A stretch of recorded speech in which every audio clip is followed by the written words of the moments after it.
اسرار stories کے تمام دیکھنے سننے والوں کو السلام علیکم۔ امین کرتا ہوں خیریت سے ہوں گے، ٹھیک ٹھاک ہوں گے۔ اللہ تعالیٰ آپ سب کو خوش و آباد رکھے۔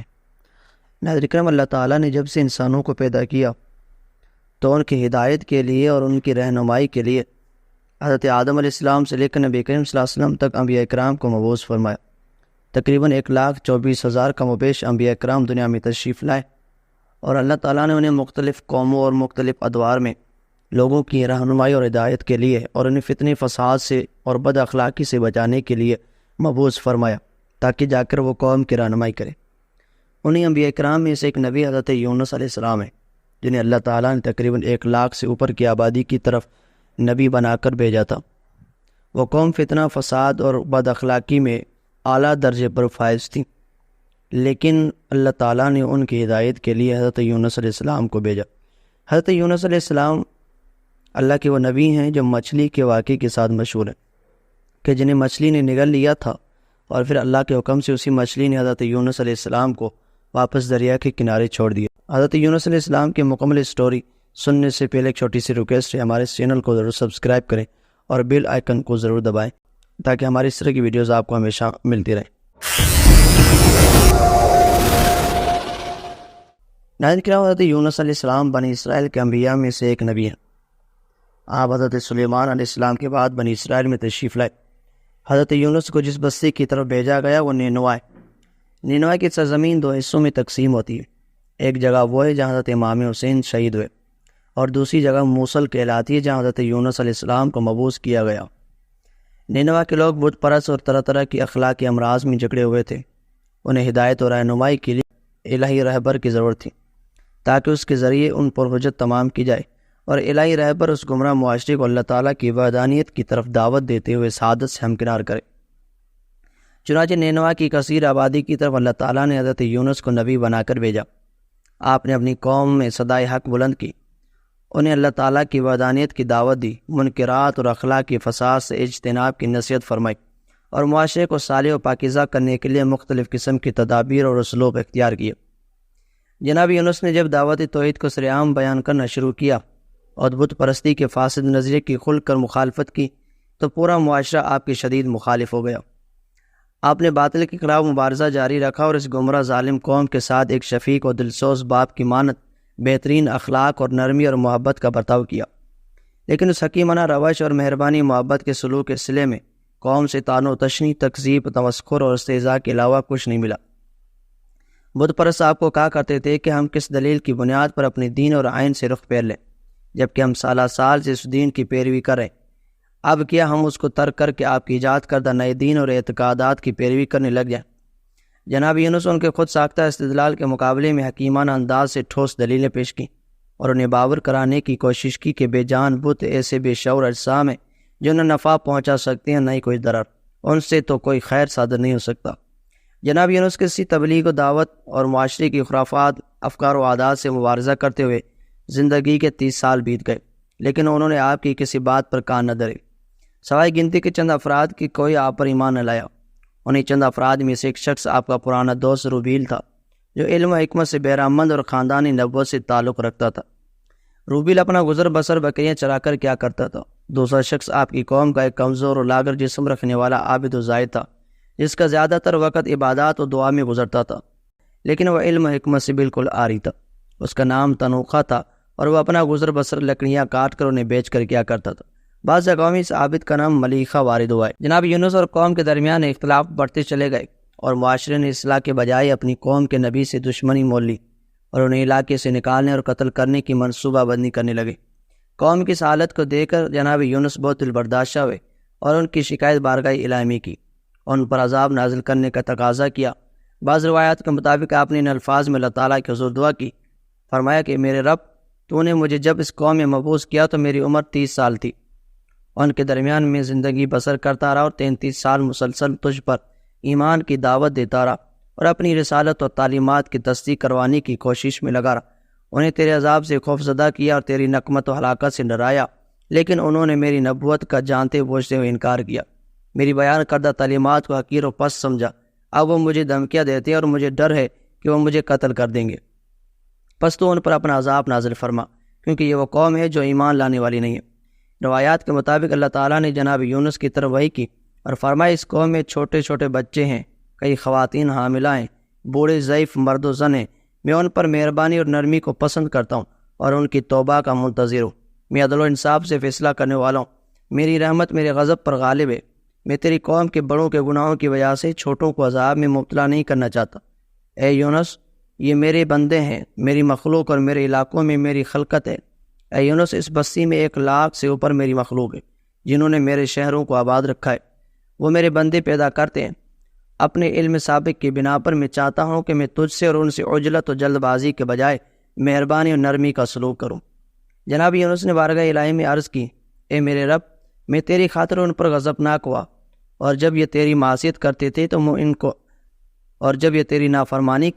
میں ان کو تیری طرف بلاتا تھا۔ تیری عزت کی قسم میں کبھی ان سے رافت و مہربانی کا سلوک نہیں کروں گا، اور ان کے کفر کرنے، مجھے جھٹلانے اور میری نبوت کا انکار کرنے کے بعد مشفقانہ نصیحتوں کے ساتھ ان سے برتاؤ کبھی نہیں کروں گا۔ پس اے رب، تو ان پر اپنا عذاب نازل فرما، یہ کبھی ایمان نہیں لائیں گے۔ اللہ تعالیٰ نے فرمایا، یونس، ان پر عذاب نازل کرنے کا جو تقاضا تو نے مجھ سے کیا ہے میں اس کو پورا کرتا ہوں۔ اے یونس، میرے نزدیک تجھ سے بڑھ کر کسی کا مقام نہیں ہے، اور کسی کی شان و منزلت تجھ سے زیادہ بلند تر نہیں ہے۔ شوال کے درمیان بدھ کے دن سورج نکلنے کے بعد ان پر عذاب آئے گا، بس جاؤ اور اس کی خبر ان کو دے دو۔ جب اللہ تعالیٰ نے جناب یونس کی دعا قبول کی تو وہ خوشی اور مسرت کے ساتھ اپنی قوم میں لوٹے اور کسی قسم کا افسوس و ملال محسوس نہیں کیا، اور روز عذاب کا انتظار کرنے لگے۔ عذاب کا نزول شوال کے درمیان بروز بدھ سورج نکلنے کے بعد قرار پایا تھا، چنانچہ آپ اس کی اطلاع دینے اپنی قوم میں تشریف لے گئے۔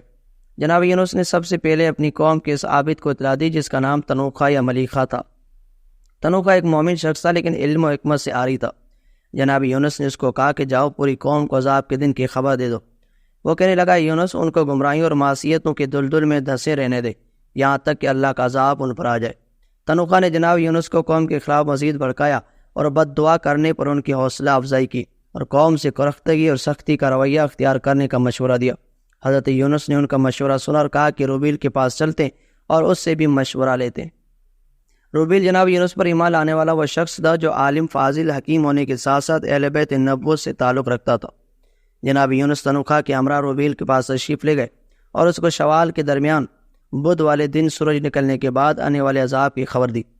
جناب یونس نے فرمایا، اس بارے میں تمہارا کیا خیال ہے؟ چلو ہمارے ساتھ، ہم قوم کو عذاب کی خبر سنائیں۔ روبیل نے یہ سن کر کہا، یونس، آپ ایک حکیم کریم نبی کی طرح اپنے رب کے پاس دوبارہ تشریف لے جائیں اور عذاب ٹلنے کا مطالبہ کریں۔ اللہ تعالیٰ تو ان کے عذاب سے غنی و بے نیاز ہے، اور وہ اپنے بندوں پر بہت مہربان و شفیق ہے۔ نہ اس سے آپ کو اللہ کے نزدیک کوئی ضرر پہنچے گا اور نہ آپ کی منزلت میں اس کے نزدیک کوئی کمی آئے گی۔ پھر ممکن ہے کہ آپ کی قوم شاید کسی دن آپ پر ایمان لے آئے، بس آپ ان کی کفر و تکذیب پر صبر کریں اور مہربانی شفقت سے پیش آئیں۔ جب تنوخہ نے دیکھا کہ روبیل عذاب کو ٹالنے اور حضرت یونس علیہ السلام کو منصرف کرنے کی کوشش کر رہا ہے تو جذباتی انداز میں کہنے لگا، تمہارا برا ہو، کتنی بڑی بات تم نے کہہ دی، کیا تم نبی مرسل کو خبر دے رہے ہو؟ اللہ نے ان پر عذاب نازل کرنے کی وحی کی اور تم اللہ کے قول کو ٹھکرا رہے ہو؟ کیا تم اللہ اور اس کے رسول کے قول میں شک کر رہے ہو؟ جاؤ، تمہارے سارے اعمال ضبط کر دیے گئے ہیں۔ روبیل نے تنوخہ کو جواباً کہا، خاموش ہو جاؤ، تم ایک عبادت گزار شخص ہو جو حکمت و دانائی سے آ رہی ہے۔ روبیل پھر سے جناب یونس کی طرف بڑھے اور کہا، یونس، اگر اللہ نے آپ کی قوم پر عذاب نازل فرمایا تو کیا یہ سب کے سب ہلاک ہو جائیں گے یا بعض ہلاک ہوں گے اور بعض بچ جائیں گے؟ یونس نے فرمایا، سب کے سب ہلاک ہو جائیں گے۔ روبیل کے سوال نے حضرت یونس علیہ السلام کے دل میں نرم گوشہ پیدا کر دیا اور وہ اللہ سے اپنی قوم کی موافر عذاب کی روک تھام کا سوچنے لگے۔ روبیل نے مزید کہا، یونس، شاید ایسا ہو جائے کہ لوگوں کو اللہ کے عذاب نازل ہونے کا احساس ہو تو وہ توبہ و استغفار کرنے لگ جائیں اور پلٹ آئیں اور اللہ تعالیٰ ان پر رحم فرمائے، بے شک وہ بہت ارحم الراحمین ہے۔ اور کیا معلوم اللہ تعالیٰ عذاب کی خبر دینے کے بعد عذاب کون سے ٹال دے۔ جناب یونس نے روبیل کا مشورہ قبول کرنے سے انکار کر دیا اور اس کے پاس سے چلے گئے، اور تنوخہ ان کے پیچھے پیچھے ہوا۔ دونوں بستی کو اس کے حال پر چھوڑ کر نکل کھڑے ہوئے۔ جناب یونس ابھی کچھ دور ہی نکلے تھے کہ دوبارہ واپس لوٹے اور بستی والوں کو عذاب الہی کی خبر دیتے ہوئے فرمایا کہ اللہ نے وحی نازل کی ہے کہ شوال کے درمیان بدھ کے دن سورج نکلنے کے بعد تم لوگوں پر عذاب آئے گا۔ یہ سننا تھا کہ لوگوں نے آپ کی مزید تکذیب شروع کر دی اور ان کو برے طریقے سے علاقے سے باہر نکال دیا۔ سیدنا یونس علیہ السلام اور تنوخہ بستی سے نکل گئے اور ان سے کچھ دور پہنچنے کے بعد انہوں نے ایک جگہ قیام کیا اور بستی والوں پر عذاب الہی کا انتظار کرنے لگے، جبکہ روبیل بستی میں مقیم رہا۔ جناب یونس اور تنوخہ کے چلے جانے کے بعد بستی والوں میں تنہا روبیل ان کے ہمراہ رہ گیا۔ جب ماہ شوال آیا تو روبیل ایک پہاڑ کی بلندی پر چڑھا اور قوم سے خطاب کرتے ہوئے کہا، میں روبیل ہوں، تم پر نہایت شفیق اور رحیم ہو۔ تم لوگوں نے عذاب الہی کا انکار کیا، لیکن اب تو شوال آ گیا ہے، اور تمہارے نبی یونس اور تمہارے رب کے رسول نے تمہیں خبر دی ہے کہ اللہ نے وحی نازل کی ہے کہ وہ تم پر اسی مہینے کے وسط میں بدھ والے دن سورج نکلنے کے بعد عذاب نازل کرے گا۔ اللہ ہرگز وعدہ خلافی نہیں کرتا، ذرا سوچو تو، عذاب آ گیا تو تم لوگ کیا کرو گے؟ روبیل نے اپنے کلام سے انہیں ڈرایا اور ان کے قلوب میں عذاب کے نازل ہونے کا خوف بٹھایا۔ لوگ تیزی سے روبیل کی طرف بڑھے اور کہنے لگے، روبیل تم حکمت سے آشنا ہو اور ہمیں جناب یونس نے اطلاع دی تھی، لیکن تم بتاؤ اب ہم کیا کریں؟ روبیل نے کہا، میرا مشورہ یہ ہے کہ تم لوگ انتظار کرو، جب اس مہینے کے وسط میں بدھ کی رات آئے تو سورج نکلنے سے پہلے تم سب چھوٹے چھوٹے بچوں، ضعیف بوڑھوں اور مرد و خواتین اور تمام مویشیوں اور ان کے بچوں کو لے کر پہاڑ کے نیچے نالوں کے راستے میں جمع ہو جاؤ۔ بچوں کو ماؤں سے جدا کر دو اور اسی طرح مویشیوں کے بچوں کو ان سے جدا کر دو۔ جب تم لوگ دیکھو کہ مشرق کی جانب سے زرد ہوائیں آ رہی ہیں تو اونچی اونچی چیخ پکار کرو اور اللہ کے سامنے تضرع کرو اور گڑ گڑا کر توبہ استغفار کرو اور اپنے سروں کو آسمان کی طرف اوپر کر لو اور بارگاہ الہی میں کہو، اے ہمارے رب، ہم نے اپنی جانوں پر ظلم کیا اور اپنے نبی کو جھٹلایا، ہم اپنے گناہوں سے تیرے سامنے توبہ کرتے، اور اگر تو نے ہماری مغفرت نہ کی اور ہم پر رحم نہ فرمایا تو ہم خسارے اور عذاب اٹھانے والوں میں سے ہو جائیں گے، بس ہماری توبہ قبول فرما یا ارحم الراحمین۔ پھر اس آو بکاؤ گریہ و فریاد سے بوریت و تھکاوٹ کا احساس نہ کرنا اور اسی طرح اللہ تعالیٰ کی بارگاہ میں تضرع و آہذاری کرتے رہنا، یہاں تک کہ یا تو سورج حجاب میں چھپ جائے یا اس سے پہلے اللہ تعالیٰ تمہارے اوپر سے عذاب کو ڈال دے۔ روبی نے جیسا کہا تھا بستی والوں نے ویسا ہی کیا، اور بدھ کی رات اپنی بستی سے باہر نکل کر پہاڑ کے نیچے نالوں کے راستے پر آ گئے، جبکہ روبیل اس رات بستی چھوڑ کر دور چلا گیا کہ کہیں عذاب اس کو گھیر نہ لے، لیکن اتنی دور گیا کہ لوگوں کی آہ و بکا اور نالا و فریاد سن رہا تھا۔ پس جیسے ہی فجر کا وقت داخل ہوا، لوگوں نے چیخ چلا کر اور نالا و فریاد کرتے ہوئے توبہ و استغفار شروع کر دی۔ اتنے میں تیز ہوا کے جھکڑ چلنے لگے جو زرد اور سیاہ تھے اور انتہائی تیز رفتار اور خوفناک اونچی آوازیں نکالتے ہوئے عذاب کی آمد کی خبر دے رہی تھی۔ جب لوگوں نے یہ دیکھا تو ان کی چیخ و پکار اور بلند ہو گئے، اور بچے، بوڑھے، پیر و جوان، مرد و زن اللہ کی بارگاہ میں توبہ اور استغفار کرنے لگے۔ بچے روتے ہوئے اپنی ماؤں کو پکار رہے تھے، مویشیوں کے بچے بھوک سے بلبلا رہے تھے، دیگر مویشی اپنے چارے کو طلب کر رہے تھے۔ جناب یونس اور تنوخہ دور بستی میں لوگوں کی فریادوں کو سن رہے تھے اور دونوں مزید سخت عذاب کے نازل ہونے کی دعا کرنے لگے، جبکہ دوسری طرف روبیل ان کی چیخ و پکار پر عذاب کے ٹلنے اور لوگوں کی معافی کی دعا کر رہا تھا، یہاں تک کہ سورج نکل آیا اور غضب الہی میں ٹھہراؤ پیدا ہوا اور آسمان کے دروازے کھول دیے گئے۔ اللہ تعالیٰ نے بستی والوں کی توبہ و استغفار کو قبول کر لیا اور ان سے عذاب کو ٹال دیا۔ جب جناب یونس نے محسوس کیا کہ لوگوں کی چیخ و پکار اور نالہ و فریاد ختم ہو گیا ہے اور سورج نکل آیا ہے، تو وہ اس عذاب سے ہلاک و برباد قوم کا انجام دیکھنے کے لیے واپس بستی کی طرف پلٹے، لیکن انہوں نے عجیب منظر دیکھا کہ عذاب ٹل چکا ہے، لوگ معمول کی زندگی بسر کر رہے ہیں۔ یہ منظر دیکھ کر تنوخہ بستی میں واپس چلا گیا، اور جناب یونس نے سوچا کہ میں اگر واپس گیا تو لوگ مزید تکذیب کریں گے اور اب تو طعنوں کا اضافہ ہو جائے گا کہ عذاب کے دعوے کہاں گئے، لہذا قوم پر عذاب نازل نہ ہونے کی وجہ سے وہ حالت غضب میں آ گئے اور اسی غضب کی حالت میں بستی سے واپس پلٹ گئے۔ بستی سے نکلنے کے بعد چلتے چلتے ساحل سمندر پہنچ گئے، جہاں مسافروں سے بھری کشتی نکلنے کے لیے آمادہ تھی۔ آپ ان سے لے دیکھ کر کشتی میں سوار ہو گئے۔ سمندر کے بیچ میں جا کر کشتی ڈوبنے لگی، مسافر پریشان ہو گئے، کشتی پر بوجھ زیادہ تھا۔ ملا نے کہا، کشتی والوں، میرے تجربے کے مطابق جب کوئی غلام اپنے آقا سے بھاگ کر آتا ہے تو کشتی ایسے ہی ڈوبتی ہے۔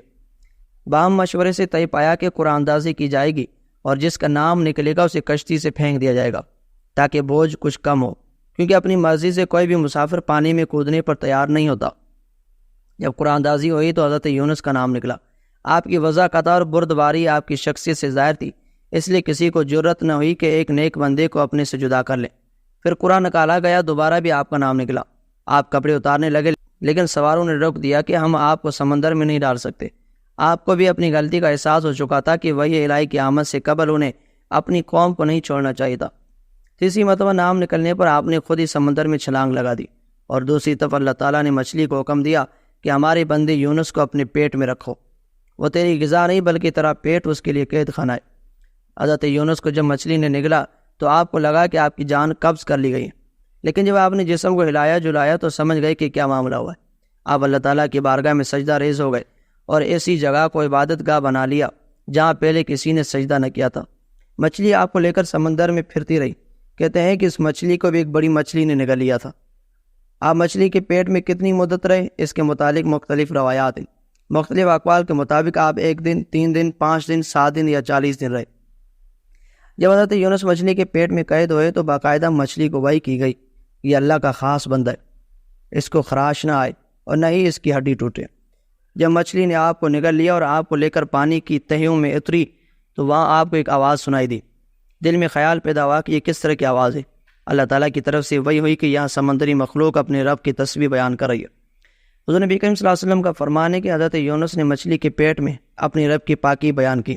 فرشتوں نے آپ کی تسبیح سنی تو عرض گزار ہوئے، اے پروردگار، ایک باریک اور نحیف سی آواز کسی اجنبی زمین سے سنتے ہیں۔ اللہ تعالیٰ فرماتا ہے یہ میرا بندہ یونس ہے، اس نے میری حکم عدولی کی، میں نے اسے مچھلی کے پیٹ میں قید کر لیا، اب وہ سمندر میں ہے۔ فرشتوں نے پھر پوچھا وہ پاک باز بندہ جس کی طرف سے تیرے لیے روزانہ صبح شام صالح اعمال چڑھتے رہے؟ ارشاد ہاں وہی بندہ۔ نبی کریم صلی اللہ علیہ وسلم فرماتے ہیں کہ اس وقت فرشتوں نے حضرت یونس کی سفارش کی۔ اللہ تعالیٰ نے مچھلی کو حکم دیا کہ میرے بندے کو ساحل پر اگل دو۔ جب وہ مچھلی کے پیٹ سے باہر آئے تو انتہائی ضعیف، ناتوان اور کمزور ہو چکے تھے اور نکہت کی وجہ سے نہ اٹھ سکتے تھے نہ چل پھر سکتے تھے۔ پھر ساحل پر اللہ تعالیٰ نے درخت اگا دیا جس پر کدو کی بیل چڑھا دی گئی۔ اس بیل کے پتے نرم و نازک تھے۔ مچھلی کے پیٹ میں رہنے کی وجہ سے آپ بہت کمزور ہو گئے تھے اور جسم پر کوئی بال بھی نہ بچا تھا۔ دھوپ کی تپش سے آپ کو تکلیف ہوتی، حتیٰ کہ مکھی کے بیچنے پر بھی آپ بیزار ہو جاتے۔ اس بیل کے پتوں نے اس چٹیل میدان پر آپ کو بستر کی نرمی اور سایہ دیا۔ آپ اس بیل کا پھل بھی کھایا کرتے تھے۔ حکم خداوندی سے ایک جنگلی بکری آپ کے پاس صبح شام آتی اور آپ کو اپنا دودھ پلاتی جو آپ کے لیے فرحت بخشتا۔ آہستہ آہستہ آپ کی جسمانی کمزوری دور ہونے لگی، جسم پر بال بھی دوبارہ اگنے لگے۔ کچھ عرصے بعد آپ تندرست و توانا ہو گئے اور حکم ہوا کہ واپس اپنی بستی کی طرف جائیں اور ان کا حال دریافت کریں۔ حضرت یونس علیہ السلام نے واپسی کا سفر کیا اور اپنی قوم میں آ گئے، پھر دعوت توحید دینا شروع کر دی۔ تو ناظرین کرام، یہ تھی حضرت یونس علیہ السلام کی کہانی۔ حضرت یونس علیہ السلام کو مچھلی کے پیٹ میں اللہ تعالیٰ نے اس لیے داخل کیا کہ آپ نے اللہ تعالیٰ کی وحی کا انتظار کیے بغیر اپنی قوم سے جدا ہو گئے، غصے کی حالت میں وہاں سے نکل گئے۔ اسی وجہ سے حکم عدولی پر اللہ تعالیٰ نے آپ کو مچھلی کے پیٹ میں قید کر دیا۔ لیکن حضرت یونس علیہ السلام نے کیوں اللہ تعالیٰ کے حکم کی عدولی کی؟ اس کی وجہ یہ ہے کہ حضرت یونس علیہ السلام کی قوم کا یہ قانون ہوتا تھا کہ جو بندہ کوئی بات کہے اور اس کی بات اگر جھوٹی ثابت ہو جائے تو اس جھوٹے کو جو ہے قتل کر دیا جاتا تھا۔ جناب یونس علیہ السلام سمجھ گئے کہ اگر میں دوبارہ بستی میں گیا تو مجھے قتل کر دیں گے اور میری تکذیب شروع کر دیں گے۔ اسی وجہ سے حضرت یونس علیہ السلام دوبارہ بستی میں نہیں گئے اور پھر وہاں سے آپ نے کشتی کا سفر شروع کیا۔ لیکن اللہ تعالیٰ کا جو حکم ہوا، اللہ تعالیٰ نے جو منظور کیا، اس میں کوئی بندہ یہ نہیں کہہ سکتا کہ حضرت یونس علیہ السلام نے اللہ تعالیٰ کی نافرمانی کی، کیونکہ نبی کریم صلی اللہ علیہ وسلم کا فرمان ہے۔ سرکار نے فرمایا کہ حضرت یونس میرے بھائی ہیں، کوئی ان کے بارے میں یہ مت کہے کہ میں یونس سے اچھا ہوں۔ اللہ تعالیٰ نے ایک معجزہ حضرت یونس علیہ السلام کو یہ دیا کہ آپ کس طرح مچھلی کے پیٹ سے باہر نکلے، اور اللہ تعالیٰ نے اپنے بندوں کو بتایا کہ میرے جو خاص بندے ہیں انہیں اس طرح آزمائش میں مبتلا کرتا ہوں اور پھر انہیں اس طرح مشکلات سے پھر نکالتا بھی ہوں۔ تو یہی طریقہ اگر اللہ کے تمام بندے اپنائیں اور اللہ تعالیٰ کی ہر آزمائش پر صبر کریں تو اللہ تعالیٰ انہیں ہر مصیبت سے، آزمائش سے نکال سکتا ہے۔ امید کرتا ہوں آج کی ہماری یہ کہانی آپ کو پسند آئی ہوگی، اور اگر یہ پسند آئی ہے تو ہمارے اس چینل کو ضرور سبسکرائب کریں اور بیل آئیکن کو ضرور دبائیں، اور اگر یہ ویڈیو آپ کو پسند آئی ہے تو کمنٹ سیکشن میں اپنی رائے کا ضرور اظہار کیجیے گا تاکہ ہم باقی انبیاء کرام کے سیریل بھی آپ کو سناتے رہیں۔ ملتے ہیں اگلی ویڈیو میں۔ اللہ حافظ۔